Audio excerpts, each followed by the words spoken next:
ஏண்டே உன்னை இந்த அக்ராரத்துக்குள்ள அடி எடுத்து வைக்கப்படாதுன்னு சொல்லிருக்கணும் இல்லையா? சொல்லுடி.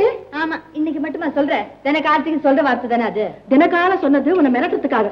இப்ப என் மனசார சொல்லிட்டேன், இனிமே நீங்க வரக்கூடாது, போயிடு. வந்தா என்ன செய்வேன்? காலை ஒடிக்க சொல்றேன். அப்புறம் முத்து வரிசையாட்டம் பல்ல வச்சுண்டு குழந்தை மாதிரி சிரிச்சு சிரிச்சு என்னை ஏமாத்தி வாங்கி வாங்கி தின்னு உடம்ப வளர்த்து வச்சிருக்க பாரு, அந்த பல்ல ஒடிக்க சொல்றேன். அப்புறமா ஏண்டே என்ன கிண்டலா பண்ணிட்டு இருக்க? ஆச்சாரம் நிறைஞ்ச ஆத்துக்குள்ள மீனை கொண்டு வந்து போட்டு அனாச்சாரம் பண்ணிட்டு ஏடி பாவி பேயே பிடாரிய. இந்தா இக்ரோண்டு குத்தத்துக்காக என்ன நீ காலையிலேயே ரொம்ப வஞ்ச.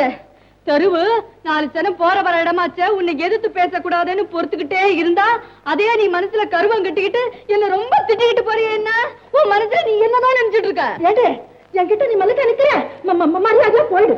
பசிக்கிற நேரத்துல எங்க போய் சொல்ற? எங்கேயாவது போய் பிச்சை எடுத்து சாப்பிடு போ. ஏன் எனக்கு என்ன தலையெழுத்து? என் வீடு இருக்கிறப்ப நான் ஏன் பிச்சை எடுக்கணும்? எதுடி உன் வீடு? இதுதான்.